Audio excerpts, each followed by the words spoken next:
सबसे पहले बात किसान आंदोलन।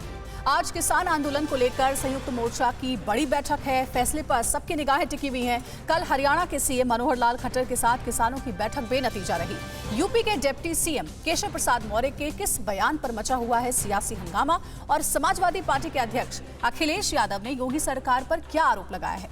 देश में जारी राजनीतिक घमासान से जुड़ी अहम खबरों के लिए देखिए टॉप 9 सियासी संग्राम। किसान आंदोलन की आगे की योजना तय करने के लिए आज सिंघू बॉर्डर पर संयुक्त किसान मोर्चा की एक अहम बैठक होनी है। बैठक में किसान नेता इस बात पर फैसला लेंगे कि एमएसपी पर समिति गठन के लिए केंद्र को 5 नाम भेजे जाएं या नहीं। इसके अलावा बैठक में प्रदर्शनकारी किसानों की बाकी मांगों पर भी चर्चा की जाएगी। शुक्रवार को हरियाणा के सीएम मनोहर लाल खट्टर से किसानों के साथ करीब 4 घंटे चली बैठक बेनतीजा रही। किसानों पर दर्ज मामले वापस लेने समेत किसानों की मांगों को लेकर हरियाणा सरकार ने किसान नेताओं को बातचीत के लिए बुलाया था। बैठक के बाद किसान नेता गुरनाम सिंह चढ़ूनी ने कहा कि इतनी लंबी बैठक के बाद भी कोई सहमति नहीं बनी और सरकार की ओर से कोई संतोषजनक जवाब नहीं मिला।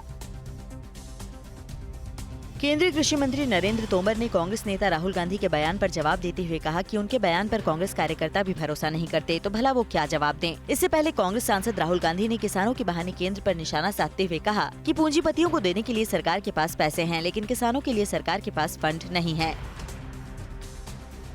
उत्तर प्रदेश के प्रयागराज में डिप्टी सीएम केशव प्रसाद मौर्य ने विवादित बयान दिया। मौर्य ने कहा कि 2017 के पहले यूपी में लुंगी छाप और जालीदार टोपी पहने गुंडे ही घूमते थे। इन गुंडों से सबसे ज्यादा त्रस्त व्यापारी थे, लेकिन अब बीजेपी सरकार में व्यापारी सबसे ज्यादा सुरक्षित हैं। मौर्य के मुताबिक अगर गुंडे माफियाओं को एसपी निकाल दे तो एसपी में कुछ भी नहीं बचेगा, और कांग्रेस से अगर भ्रष्टाचारियों को बाहर कर दे तो कांग्रेस में कुछ नहीं बचेगा।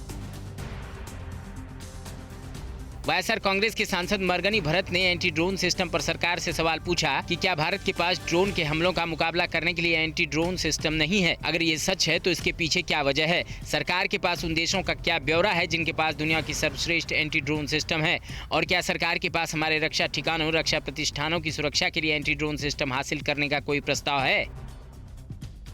वाईएसआर कांग्रेस के सांसद मरगनी भरत के सवाल पर रक्षा राज्य मंत्री अजय भट्ट ने कहा कि भारत ने पहले ही स्वदेशी एंटी ड्रोन सिस्टम विकसित कर लिया है। ये सिस्टम दुश्मन के ड्रोन का पता लगाने, ट्रैकिंग, सॉफ्ट किल और हार्ड किल करने में सक्षम है। यूएसए, इजराइल, फ्रांस, यूके और जर्मनी के पास एंटी ड्रोन सिस्टम है। डीआरडीओ डेवलप टेक्नोलॉजी के आधार पर बीईएल को एंटी ड्रोन सिस्टम के लिए आदेश दिया गया है। यूपीएससी अभ्यर्थियों के भविष्य से जुड़ा मुद्दा टीवी9 भारतवर्ष पर उठने के बाद इसकी गूंज संसद में भी सुनाई दी। एनसीपी सांसद फौजिया खान ने अभ्यर्थियों को अतिरिक्त मौका देने की मांग उठाई, जिसके बाद यूपीएससी अभ्यर्थियों ने कहा कि टीवी9 भारतवर्ष ने सबसे पहले हमारी मांग को उठाया। इसके लिए हम टीवी9 को धन्यवाद व्यक्त करते हैं। मगा रहा था, टीवी9 भारतवर्ष ऐसे चैनल ने उस विश्वास को फिर से जिंदा कर दिया है। समाजवादी पार्टी अध्यक्ष और पूर्व मुख्यमंत्री अखिलेश यादव ने अपने विजय रथ पर सवार होकर झांसी में यूपी सरकार पर हमला करते हुए कहा कि मौजूदा सरकार बस नाम और रंग बदलने का काम कर रही है। सरकार ने किसानों को झूठे जुमलों के अलावा कुछ नहीं दिया। इस दौरान अखिलेश ने रोड शो किया और जनसभाओं को संबोधित किया।